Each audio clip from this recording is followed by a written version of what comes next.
Hello everyone, today I'm here with Maria Bartholdi, a famous MTG commentator. Is that how I say your position? Is it a commentator or is it something different? I'm not actually sure. Yeah. I mean, I do so many different things in the game. I think like commentator, content creator, whatever you want is fine. Mm-hmm. I asked Martia on Facebook what is she like doing besides Magic, and it's like too many things, so I actually wrote it down because I wouldn't be able to remember everything. So I'm just going to read it right now. So you hosted a TV show Good Luck High Five for 9 years. You used to be a TV producer, sorry, and you won 9 Emmy Awards. I'm gonna ask about that for sure later because I was like Googling it, and that's super impressive. You're also an improviser for several shows a week. Maybe during Corona times, you know, it might be a little bit harder. Let's get to that later as well. You also teach improvising classes. You paint watercolor. You write musicals. And you're a freelance video producer and you do voiceover work. That's so much stuff. How do you handle all of this? That's crazy. I don't know. I just really like to be busy. So I just like to do a lot of stuff. I'm always on the go. If anybody knows me, like I just am constantly running back and forth, which was why the pandemic was a little weird for me because it was the first time in my life that I was forced to like slow down and just stay in one place for a long period of time. Mm-hmm. So it was never like you did only one of the things for like, you know, a couple of months and then you did the other one. You were doing like multiple things at the same time, right? Do I understand it correctly? Yeah, that's right. So you just went to work, then you came home and you did like one other thing and then you went to do some other, like that's just crazy. I don't know. Yeah, I have a lot of varied interests and they're all super fun for me and keep me really happy. So I don't know. I just like to do a bunch of different stuff. Mm-hmm. So the thing that I'm most curious about is I don't know how should I pronounce it correctly. Is it Emmy Awards?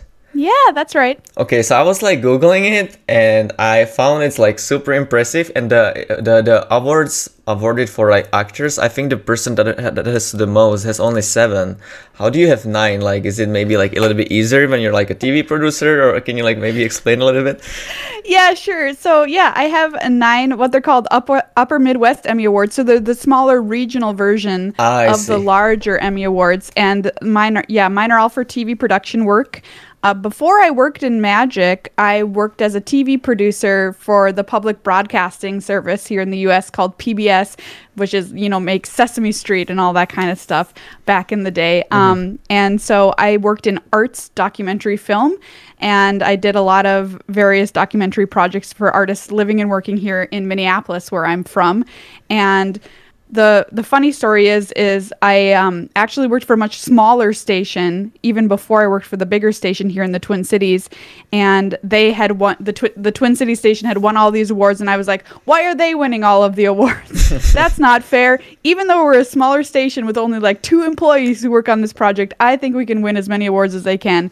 And so I worked like 60-hour weeks. And just trying to prove a point, essentially, that a 2-person crew could win just as easily as a 20-person crew. And we ended up being able to do so. And that kind of fueled my passion for just trying to get better and better at documentary work. And I really love the arts. So it was always a passion project for me. How often do they award these awards? Like, is it once a year or how? Because 9 is a lot of awards. Yeah, it's once a year, and I think I won in the categories of like, producer, essentially an award for like a one-man band, meaning I shot it, I produced it, I edited it all myself. Production for a live event. I had a big live event that I produced called TV Takeover. That won some awards. For editing, video editing. So there's a bunch of different categories too. Oh, so it's once a year, but during that 1 year you can win in like multiple categories, right? Yeah, that's right. I see. So it wasn't like 9 years straight or something, because that would be crazy. Okay. I understand now. So another thing that I'm curious about is the Good Luck High Five. Was that like a TV show, or what is it actually?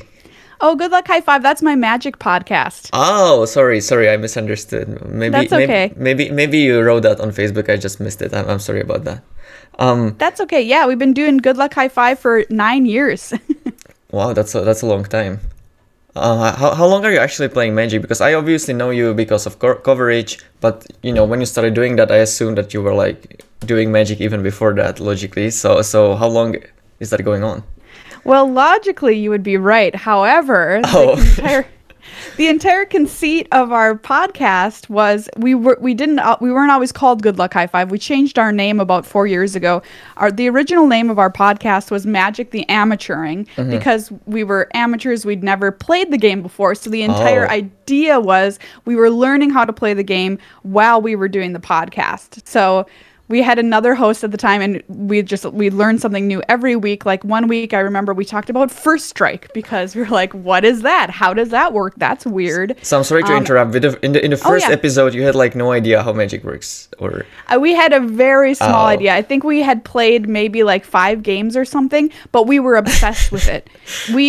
My co-host Megan and I are huge gamers, and obviously, if you like games, Magic, you're gonna like Magic because it's the best game, and so. We got introduced to it, and immediately we were just like playing constantly. We were sneaking away at even like parties to play each other in Magic. And so we were like, since I had worked in TV and I had also previously worked in radio, I had all of the equipment to make a podcast. And we were just like, let's make a podcast about learning to play the game. And at some point we had to change the podcast name because we weren't amateurs anymore. We had literally won money playing Magic tournaments. So we changed it to Good Luck High Five. I see. Well, what are the first... I understand that you like started podcast and you just like started playing Magic with that, but like someone had to tell you before that it even like existed. Like, how did that happen? Yeah, so Megan and I, we had a mutual friend and we had a board game night, and we always played a different game over at their house. And one night they're like, okay, it's time. You're going to learn the best game. I'm going to teach you Magic. And I think that was probably the plan all along, was to get us into Magic. And you know what? It worked better than they could have ever imagined. Was it different than you expected at the beginning? Because a lot of people who don't know it thinks that it's like some stupid Pokemon game. But then once they get into it, they understand. But no, I had no prejudices. I think I remember seeing cards, I played around with them back, in the 90s or something when I was younger, but I had no idea what I was doing. So no, I didn't have any preconceived notions about what it was. I was just excited to play it. I remember thinking it was very difficult when I first started. I mean, it's still very difficult, right? But yeah, I was just excited to learn. So you started doing the podcast, but as you said, you played a lot of Magic. So I assume you weren't playing only during the recording of the podcast. You were also playing anytime you had a chance, I assume. So how long did it take it for you since you realized that you're kind of good, or you understand everything and you can actually play and maybe go to tournaments and stuff like that? Gosh, I think our first tournament we went to was actually a modern tournament. It was in Omaha, I want to say, during a huge snowstorm, probably less than a year. I think less than a year after we started playing. And somebody just handed me a Boggles deck, and they're like, just play this, you'll be fine. Was it a GP, right? That was a GP? Yeah, okay, it was a GP. And it was so fun. I almost made day 2, but I made some horrible mistakes because I had never played Modern before with anybody else and didn't understand my deck as well as I should have. But it was such a fun experience that I was like, all right, when's the next one? And then, the first thing I played was Draft, and Draft was what I loved best. So we started to do it. We went to a sealed tournament, sealed GP next, I think. Mm-hmm. Okay, so you almost day 2 with your first GP. You had 0 buys, right? Yes, correct. So you went 6-free, or I think so. Yeah, and wow. I remember the losses. Even I remember one of the losses. I didn't understand how totem armor worked on my creatures, and so I I misplayed. I did something that legally they all died and they shouldn't have, or whatever, stuff like that. Oh, you can choose to just not use the totem armor and just destroy your creature. I don't even know that myself. It was a long time ago. Thankfully, I know how it works now. So the second GP was the sealed one. Did you manage to day 2 that one? No way. Much harder. I think limited so much harder. But played in a bunch of side events, met a lot of people, and this is when we were, we still had the podcast. And so I remember, I think this was in San Diego, I want to say, was the first sealed tournament we did, and it was the first time I was recognized in public for doing the podcast. I was sitting next to somebody building my pool, and they turned to me and they're like, "I recognize your voice." Ooh, nice. And so that was cool. And we had essentially our first fan meetup at the sealed GP, which was like maybe 10 people or whatever. But it was so cool. And it proved to me that, people are listening out there. You never think anybody listens to your show, but there were people, and it was just a fantastic experience.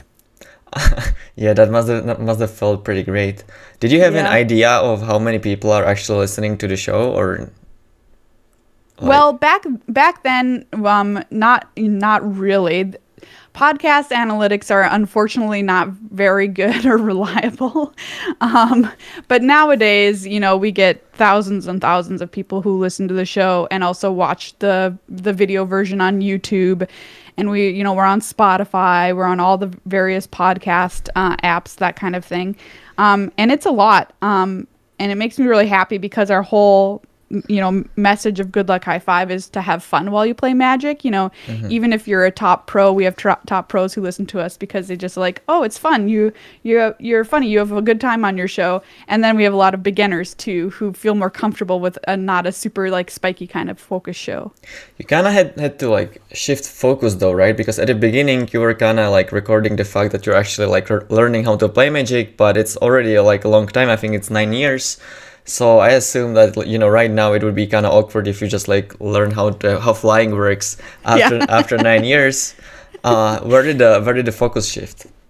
Yeah, that's a great point. I mean, we did so many episodes early on, which are just, like you said, what is flying? And segments we never do on the show anymore. And at some point I was like, we've just got to rename the show. It just doesn't make any sense. Like we both work, as contractors for Wizards of the Coast doing coverage now, made money playing tournaments. We've got to change it. And now our focus is more based on like, we'll do tournament results, we'll talk about top decks, we'll talk about, for instance, our last episode was getting people ready to play in the Sealed Arena Open and giving them tips. Like, we were not in the position to provide deck building tips 7 years ago or whatever. So yeah, we've shifted a little bit, but we hopefully still keep like that fun, happy atmosphere, which was the reason I think a lot of people listen to us in the first place. So we'll do fun stuff, like we'll open a pack of Magic cards and then we'll make up a movie based on the title of one of the cards, and we'll pitch it and be like, ooh, if we were pitching a movie,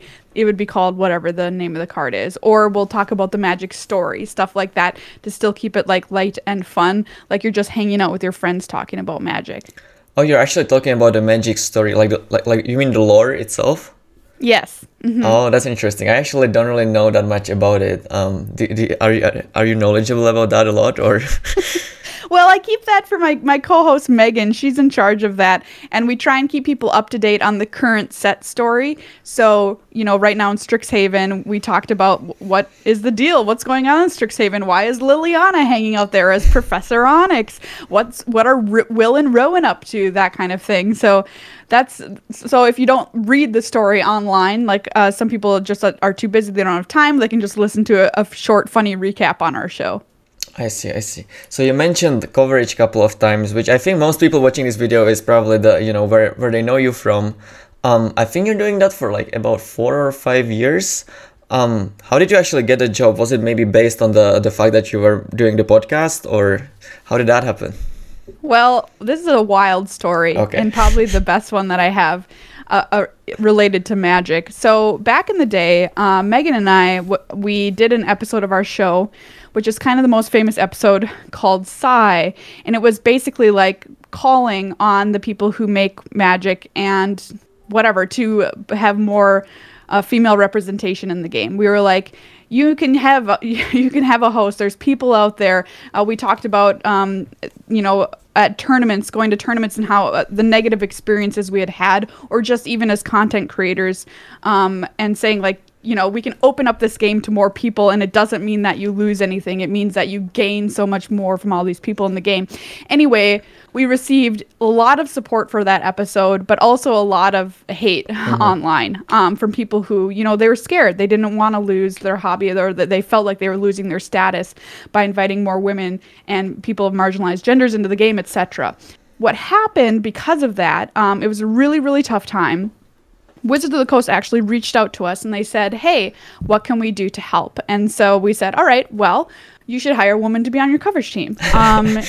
There's a lot out there. You've got a lot of options. And so we listed off a bunch of people, and they actually ended up hiring Gabby Spartz who was kind of the first, like, I want to say, steady woman that they had on for multiple shows. And at some point, like a year or two later, I started working as a life total spotter at the Pro Tour. So I would stand behind the players and keep track of the cards in hand, which is a very fun and very difficult job. And that was kind of my entry. And then eventually, I think they offered me a spot to do play-by-play at a limited GP. And my booth partner was Marshall. And so we had a ton of fun together. I was play-by-play. He was a limited expert. And it just kind of took off from there. At some point, I transitioned out of being the play-by-play person and into the host role with Rich at the news desk. Was it difficult for you, because you have to like remember the names of all the cards and stuff like that? I don't even know the names myself. Like, I'm not sure I would be able to do it. Was it maybe difficult for you, or? It's a very difficult. We would get like a set of the cards, and basically I used them as flashcards, and I would literally memorize every single piece of text on every card from every set that was relevant. Like, you could hold it up and say, what is this? Or just say, it's a 2/2 for 2 with the extra ability. What is the name of the card? You know, even sometimes down to the flavor text, I memorized, because I wanted to have something extra to talk about.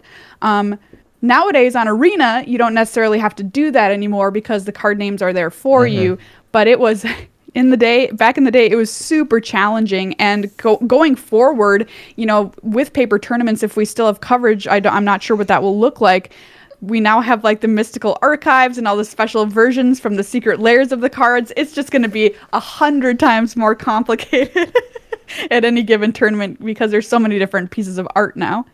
Yeah, I was always wondering if you guys in coverage maybe have like a computer where you see the name of the card so that you don't have to remember, or if you actually have to remember all the names. So from what you're saying, you actually have to remember. Well, that's kind of crazy, actually.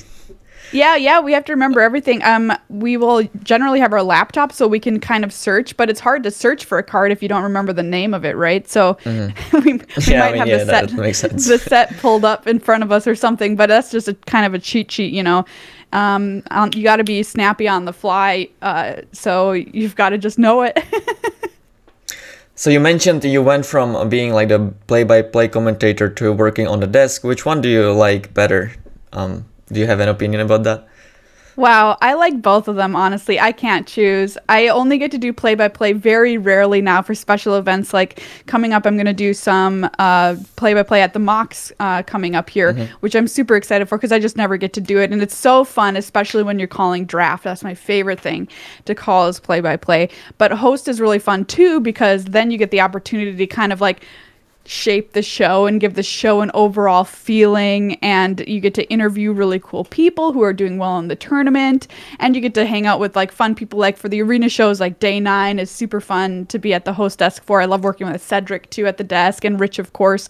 It's just an overall super fun experience, but in a totally different way. I can't choose. Is there maybe something that you like learned over the years as you were doing it? Because I assume that, you know, when you start doing it, there are like some things that maybe you don't do exactly right at the beginning, and eventually you get better at them. Do you have like anything in mind about this? Yeah, for sure. So my very first pro tour I did, where I was at the host desk with Rich, was in Nashville. And what happened was I got super sick.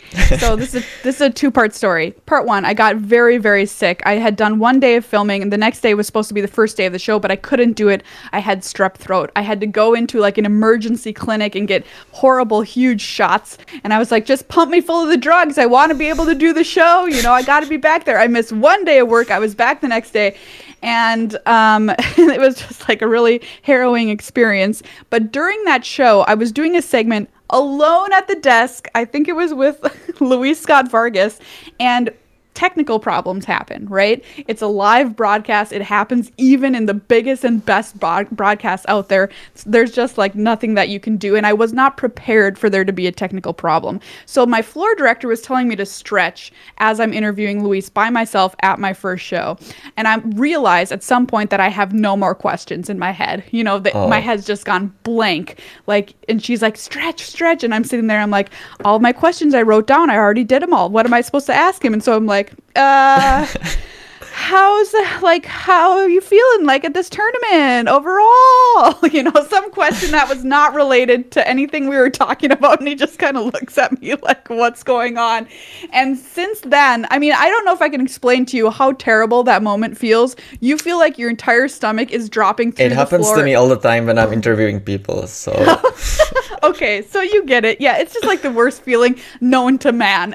And anyway, from that moment on, I decided I would always be ready for everything to break at any given moment. And good thing that I learned that, because stuff breaks all the time and you've got to be ready, especially if you're in the host position. So my number one tip to anybody going in doing hosting at big events is always be ready for everything to go wrong. What's your backup plan? And that was the biggest and best lesson I ever learned. So how do you actually fix that problem? Do you just write down like more questions, or you know, when the person is answering, you like think in your head about what you're going to ask next, or how do you actually do that? Yeah, I come prepared with more questions than I'll need, for sure. And I also have an idea of what I will do if there's some kind of problem where we have to stretch for like 2 minutes. Mm-hmm. What will be my backup plan? Well, in that case, I'm going to talk about this kind of deck, or I'm going to pivot and talk about overall competition at these tournaments, or what it means to make day 2 or whatever. So just something in the back of my head now that I've done it a bunch of times, it's a lot easier for me to just pull that out of nowhere, where before I was, you know, it's kind of a bit of a struggle and I had to have it written down. But I've also learned to kind of be more cool under the pressure, because I think if you, as the host, are nervous, that makes everybody at home nervous. They kind of get, you know, feel on edge watching you. So I try to feel more comfortable and nervous. And even if things go wrong, like I remember one pro tour, they rolled the wrong video cue for me twice. And I was alone at the desk, and the second time they come back to me, and I'm like, well, you know what can I say? That was the wrong video again. Thanks, everybody, for hanging out. Hopefully we get it right next time. Anyway, I'm here with you, Maria, the whole way, no matter what, you know. So it was just kind of like be more relaxed and be able to pull on those kind of emergency threads when you need them. It's awesome that I'm hearing that from you, because when I started interviewing people at the beginning, I just like wrote down the questions and then I just follow the questions, but then the interview is not very spontaneous. You know, he just answers a question, then I ask another one.